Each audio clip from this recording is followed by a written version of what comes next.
Epístola de São Paulo aos Romanos,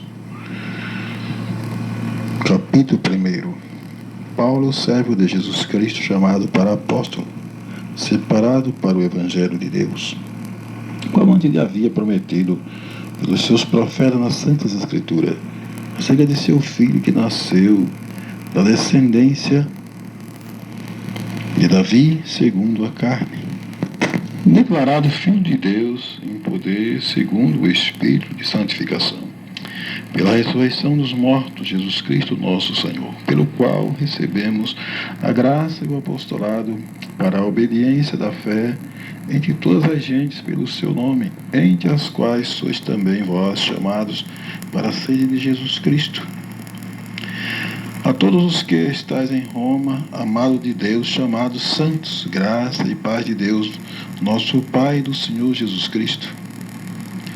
Primeiramente dou graças ao meu Deus por Jesus Cristo acerca de vós, todos, porque em todo o mundo é anunciada a vossa fé, porque Deus, a quem sirvo em meu espírito, no Evangelho de seu Filho, me é testemunha de como incessantemente faço menção de vós, pedindo sempre em minhas orações que, em algum tempo, pela vontade de Deus, se me ofereça boa ocasião de ir ter convosco, porque desejo ver-vos para vos comunicar algum dom espiritual, a fim de que sejais confortados, isto é, para que, juntamente convosco, eu seja consolado pela fé mútua, assim vossa como minha. Não quero, porém, irmão, que ignoreis que muitas vezes propus ir ter convosco, mas até agora tenho sido impedido, para também ter entre vós algum fruto, como também entre os demais gentios. Eu sou devedor tanto a gregos como a bárbaros, tanto a sábios como a ignorantes, e assim, quanto está em mim, estou pronto para também vos anunciar o Evangelho, a vós que estáis em Roma, porque não me envergonho do Evangelho de Cristo, pois é o poder de Deus para a salvação de todos aquele que crê, primeiro do judeu e também do grego, porque nele se descobre a justiça de Deus, de fé em fé, como está escrito, mas o justo viverá da fé.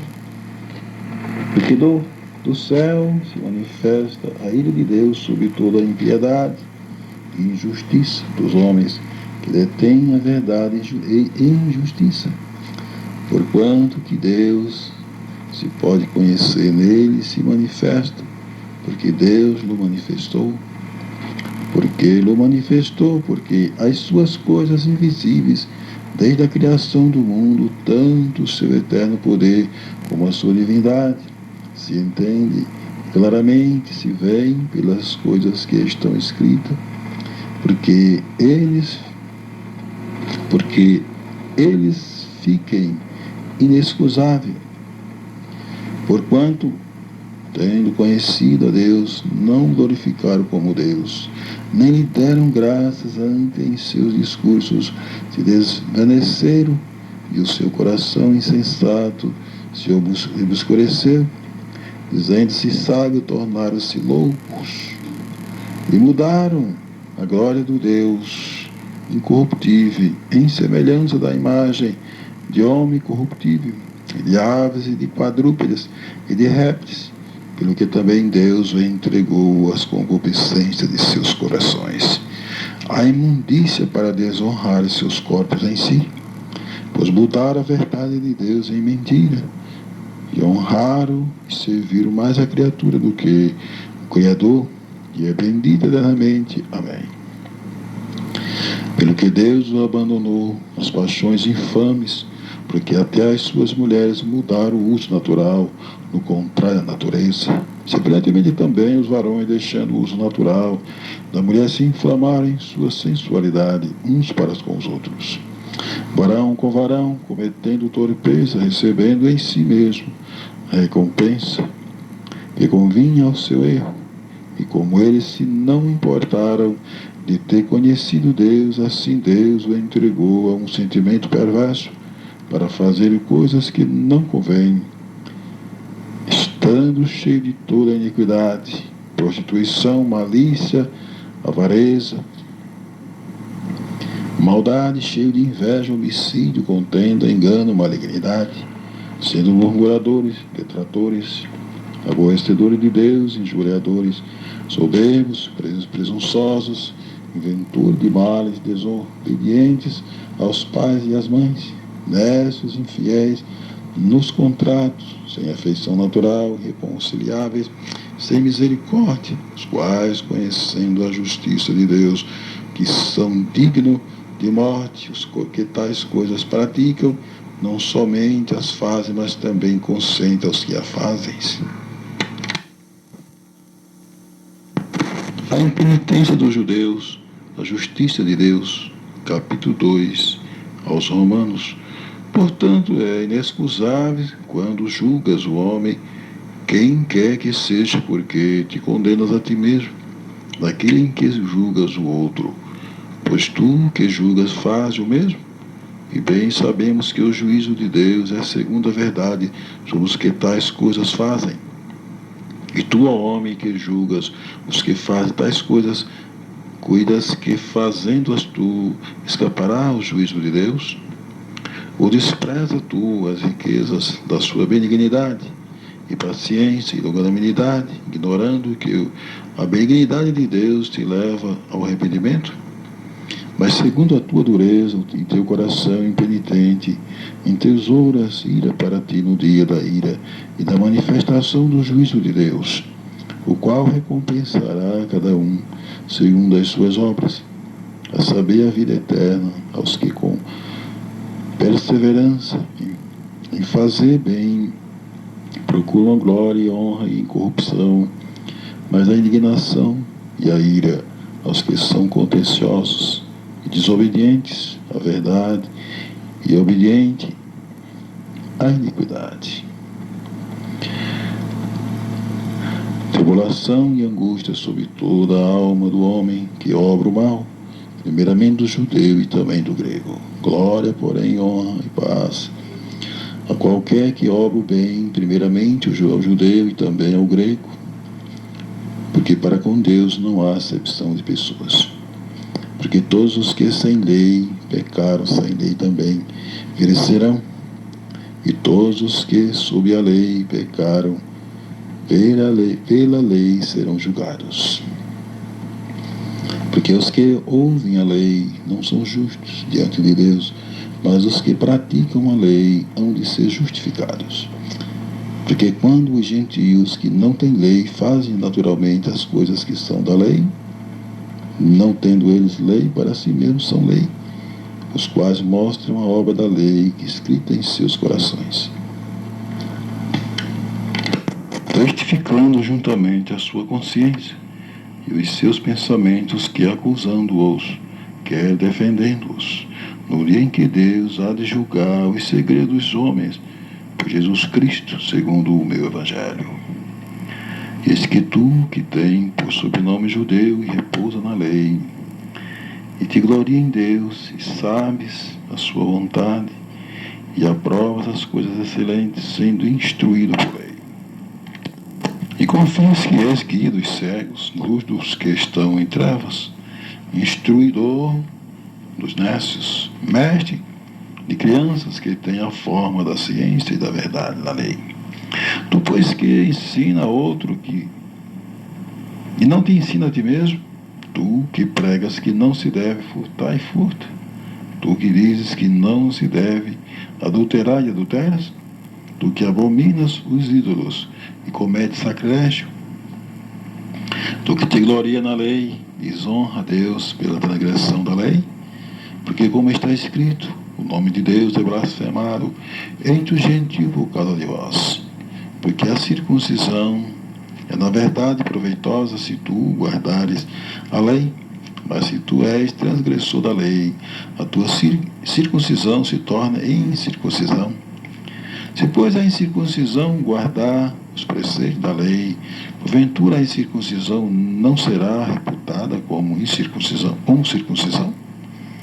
E a incircuncisão que por natureza se cumpre a lei, Não te julgará porventura a ti, que pela lei, pela letra, a incircuncisão és transgressor da lei? Porque não é judeu o que é exteriormente, nem é circuncisão a que o é exteriormente na carne, mas é judeu o que o é no interior, e circuncisão a que é do coração, no espírito, não a letra, não na letra, cujo louvor não provém dos homens, mas de Deus. Qual é logo a vantagem do judeu? Qual é a utilidade da circuncisão? Muito em toda maneira, porque primeiramente as palavras de Deus lhe foram confiadas. Pois que, se algum for incrédulo, a sua incredulidade aniquilará a fidelidade de Deus? De maneira nenhuma sempre seja Deus verdadeiro e todo homem mentiroso, como está escrito, para que sejais justificado em tuas palavras e venças quando fores julgado. E se a nossa injustiça for causa da justiça de Deus, que diremos? Porventura será Deus injusto, trazendo ira sobre nós? Falo como homem. De maneira nenhuma, do outro modo, como julgará Deus o mundo? Mas se pela minha mentira abundou mais a verdade de Deus, para a glória sua, porque sou eu ainda julgado também como pecador? E por que não dizemos, como somos blasfemados, e como alguns dizem, que dizemos, façamos males, para que venham mais bem? A condenação deles é justa. Pois que somos nós mais excelentes? De maneira nenhuma, pois já antes demonstramos que tanto o judeu como o grego todos estão debaixo do pecado. Como está escrito, não há um justo, nenhum sequer. Não há ninguém que entenda, não há ninguém que busque a Deus. Todos se extraviaram e juntamente se fizeram inúteis. Não há quem faça o bem, não há quem nenhum sequer. A sua garganta é um sepulcro aberto, com as suas línguas tratam enganosamente, peçonha de áspide está debaixo de seus lábios, cuja boca está cheia de maldição e amargura. Seus pés são ligeiros para derramar sangue, e em seus caminhos há destruição e miséria, e não conhecer o caminho da paz. Não há temor de Deus diante de seus olhos. Ora, nós sabemos que tudo o que a lei diz, os que estão debaixo da lei o diz para que toda a boca esteja fechada e todo mundo seja condenável diante de Deus. Por isso, nenhuma carne será justificada diante dele pelas obras da lei, porque pela lei vem o conhecimento do pecado. Mas agora se manifestou sem a lei, a justiça de Deus, tendo o testemunho da lei e dos profetas, isto é, a justiça de Deus pela fé em Jesus Cristo, para todos e sobre todos os que creem, porque não há diferença, porque todos pecaram e destituídos estão da glória de Deus, sendo justificados gratuitamente pela sua graça, pela redenção que há em Cristo Jesus, ao qual Deus propôs para propiciação pela fé no seu sangue, para demonstrar sua justiça pela remissão dos pecados dantes cometidos sob a paciência de Deus. Para a demonstração da sua justiça neste tempo presente, para que ele seja justo e justificador daquele que tem fé em Jesus, onde está logo a jactância, é excluída por quê? Por qual lei? Das obras? Não mais pela lei da fé. Concluímos, pois, que o homem é justificado pela fé sem as obras da lei. É porventura Deus somente dos judeus, e não é também dos gentios, também dos gentios certamente. Se Deus é um só que justifica pela fé a circuncisão, e por meio da fé a incircuncisão, anulamos, pois, a lei pela fé? De maneira nenhuma, antes estabeleceremos a lei. Que diremos, pois? Ter alcançado Abraão, nosso pai, segundo a carne? Porque se Abraão foi justificado pelas obras, tem de que se gloriar, mas não diante de Deus. Pois que diz a Escritura: creu Abraão a Deus, isso lhe foi imputado como justiça.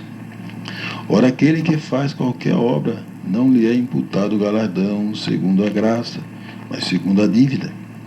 Mas aquele que não pratica, mas crê naquele que justifica o ímpio, a sua fé lhe é imputada como justiça. Assim também Davi declara: bem-aventurado o homem a quem Deus imputa a justiça sem as obras da lei, dizendo: bem-aventurado aqueles cujas maldades são perdoados e cujos pecados são cobertos. Bem-aventurado o homem a quem o Senhor não imputa o pecado. Vem, pois, esta bem-aventurança sobre a circuncisão somente, ou também sobre a incircuncisão? Porque dizemos que a fé foi imputada como justiça a Abraão. Como lhe foi, pois, imputada? Estando na circuncisão ou na incircuncisão? Não na circuncisão, mas na incircuncisão. E recebeu o sinal da circuncisão, selo da justiça da fé, quando estava na incircuncisão, para que fosse pai de todos os que creem, estando eles também na incircuncisão, a fim de que também a justiça lhe seja imputada, e fosse pai da circuncisão daqueles que não somente são da circuncisão, mas que também andam nas pisadas daquela fé de nosso pai Abraão, que tivera na incircuncisão. Porque a promessa de que havia de ser herdeiro do mundo não foi feita pela lei a Abraão ou a sua posteridade, mas pela justiça da fé. Porque se os que são da lei são herdeiros, logo a fé é vã e a promessa é aniquilada, porque a lei opera a ira. Porque onde não há lei também não há transgressão. Portanto, é pela fé para que sejas segundo a graça, a fim de que a promessa seja firme. E toda a posteridade, não somente a que é da lei, mas também a que é da fé de Abraão, o qual é pai de todos nós. Como está escrito: o pai de muitas nações se constitui perante aquele no qual creu, a saber Deus, o qual vivifica os mortos e chama as coisas que não são como se já fossem, o qual em esperança creu, contra a esperança que seria feito pai de muitas nações, conforme o que lhe fora dito: assim será a tua descendência. E não enfraqueceu na fé, nem atentou para o seu próprio corpo, já amortecido, pois era já de quase 100 anos, nem tampouco para o amortecimento do ventre de Sara, e não duvidou da promessa de Deus por incredulidade, mas foi fortificado na fé, dando glória a Deus, e estando certíssimo de que o que ele tinha prometido também era poderoso para o fazer, pelo que isso lhe foi também imputado como justiça. Ora, não só por causa dele está escrito que ele fosse tomado em conta, mas também por nós, a quem será tomado em conta os que cremos naquele que dos mortos ressuscitou a Jesus, nosso Senhor, o qual por nossos pecados foi entregue e ressuscitou para a nossa justificação. Sendo, pois, justificado pela fé, temos paz com Deus por nosso Senhor Jesus Cristo, pelo qual também temos entrada pela fé a esta graça, na qual estamos firmes e nos gloriamos na esperança da glória de Deus. E não somente isto, mas também nos gloriamos das tribulações, sabendo que a tribulação produz a paciência. E a paciência é a experiência, e a experiência é a esperança, e a esperança não traz confusão, porquanto o amor de Deus está derramado em nossos corações pelo Espírito Santo que nos foi dado. Porque Cristo, estando nós ainda fracos, morreu a seu tempo pelos ímpios, porque apenas alguém morrerá por um justo, pois poderá ser que pelo bom alguém use morrer. Mas Deus prova o seu amor para conosco, em que Cristo morreu por nós, sendo nós ainda pecadores. Logo, muito mais agora, sendo justificados pelo seu sangue, seremos por ele salvos da ira. Porque se nós, sendo inimigos, fomos reconciliados com Deus pela morte de seu Filho, muito mais, estando já reconciliados, seremos salvos pela sua vida. E não somente isto, mas também nós gloriamos em Deus por nosso Senhor Jesus Cristo, pelo qual agora alcançamos reconciliação. Pelo que, como por um homem entrou o pecado no mundo, e pelo pecado a morte, assim também a morte passou a todos os homens, por isso que todos pecaram. Porque até a lei estava o pecado no mundo, mas o pecado não é imputado, não havendo lei. No entanto, a morte reinou desde Adão até Moisés, até sobre aqueles que não pecaram, a semelhança da transgressão de Adão, o qual é a figura daquele que havia de vir. Mas não é assim o dom gratuito, como a ofensa, porque se pela ofensa de um morreram muitos, muito mais a graça de Deus, e o dom pela graça, que é um dom só, homem, Jesus Cristo, abundou sobre muitos. E não foi assim o dom como a ofensa, por um só que pecou, porque o juízo veio de uma só ofensa. Na verdade, para a condenação, mas o dom gratuito veio de muitas ofensas para a justificação. Porque se pela ofensa de um só a morte reinou, por esse muito mais os que recebem a abundância da graça e o dom da justiça reinarão em vida por um só, Jesus Cristo. Pois assim como por uma só ofensa veio o juízo sobre todos os homens para a condenação, assim também por um só ato de justiça veio a graça sobre todos os homens para a justificação da vida.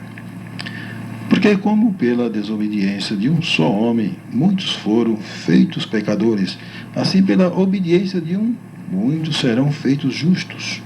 Veio, porém, a lei para que a ofensa abundasse, mas onde o pecado abundou, superabundou a graça.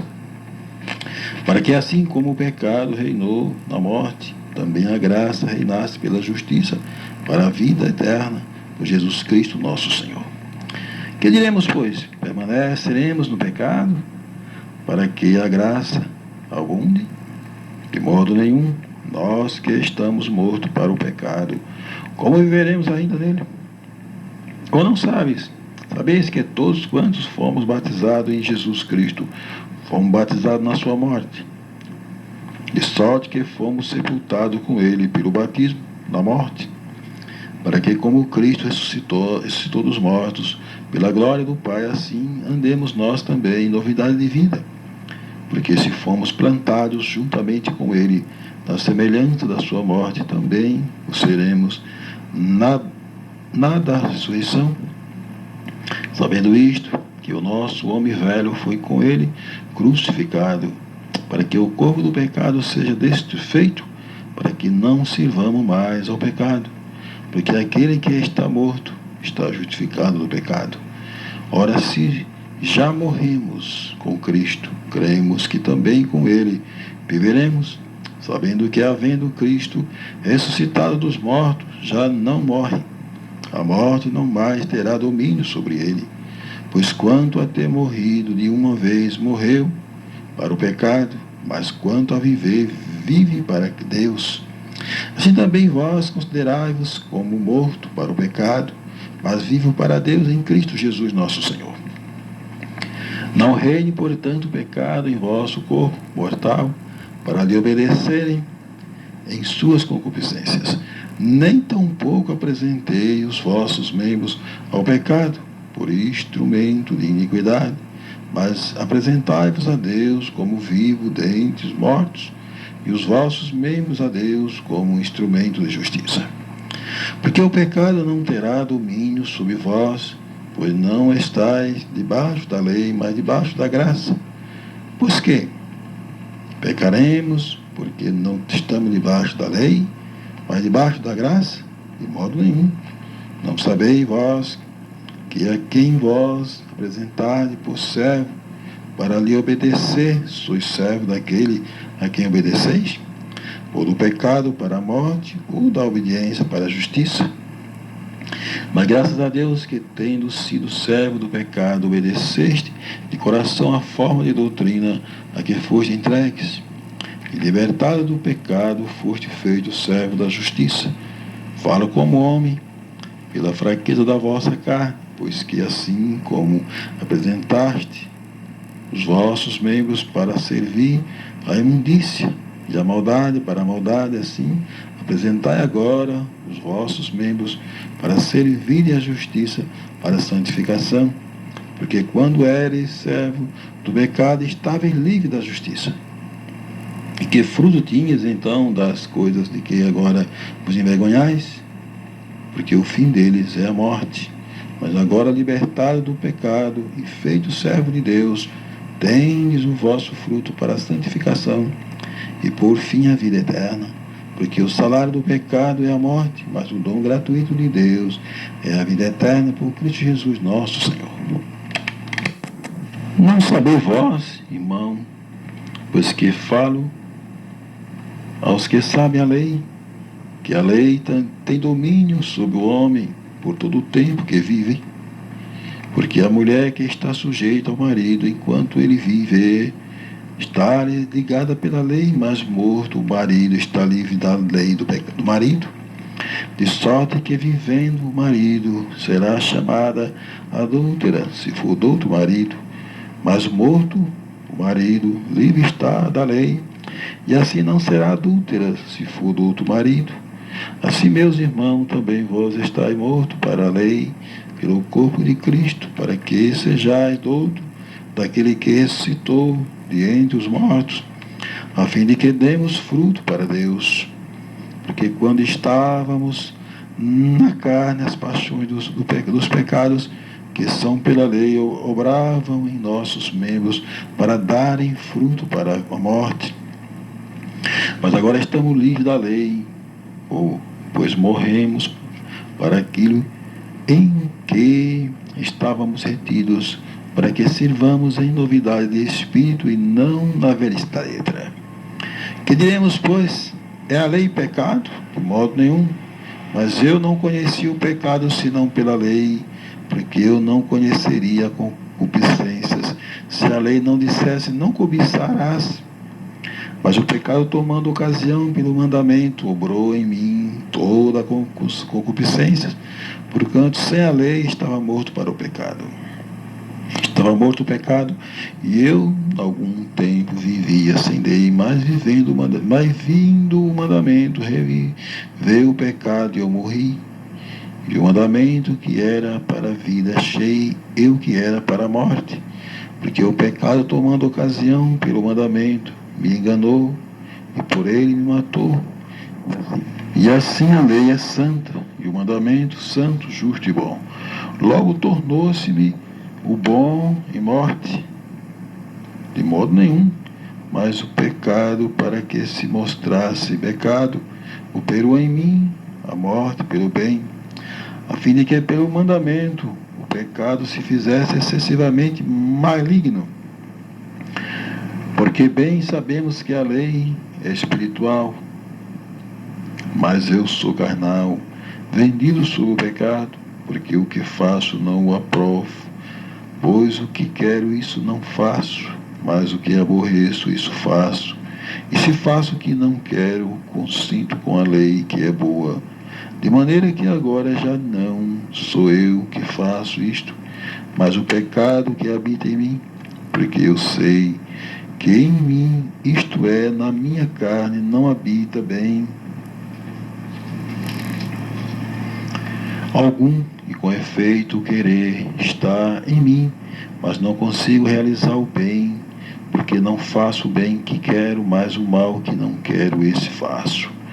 Ora, se eu faço o que não quero, já o não faço eu, mas o pecado que habita em mim. Acho então esta lei em mim, que quando quero fazer o bem, o mal está comigo. Porque segundo o homem interior, tenho prazer na lei de Deus, mas vejo nos meus membros outra lei, que batalha contra a lei do meu entendimento, me prende debaixo da lei do pecado que está nos meus membros.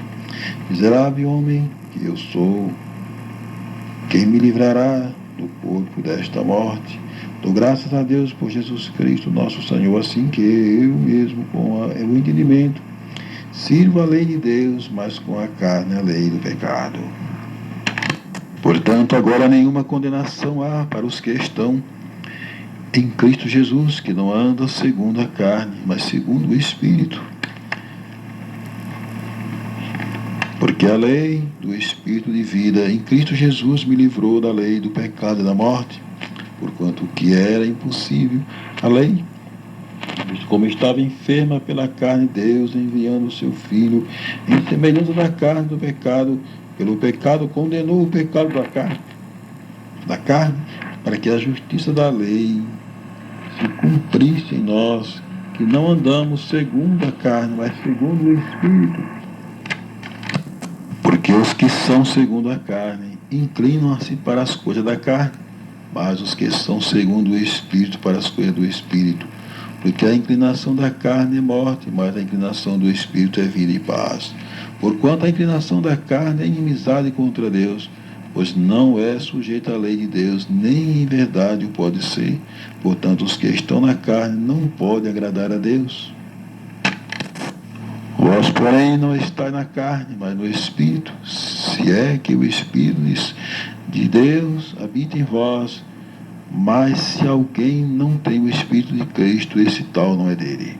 E se Cristo está em vós, o corpo, na verdade, está morto por causa do pecado, mas o Espírito vive por causa da justiça. E se o Espírito daquele que dos mortos ressuscitou a Jesus habita em vós, aquele que dos mortos ressuscitou a Cristo também vivificará os vossos corpos mortais pelo seu Espírito que em vós habita. De maneira que, irmãos, somos devedores não à carne para viver segundo a carne, porque se viverdes segundo a carne morrereis, mas se pelo Espírito mortificado e as obras do corpo vivereis. Porque todos os que são guiados pelo Espírito de Deus, esses são filhos de Deus. Porque não recebeste o espírito de escravidão para outra vez estar em temor, mas recebeste o espírito de adoção de filhos, pelo qual clamamos, Abba, Pai. O mesmo Espírito testifica com o nosso Espírito que somos filhos de Deus. Se nós somos filhos, somos logo herdeiro também, herdeiro de Deus e co-herdeiro de Cristo, se é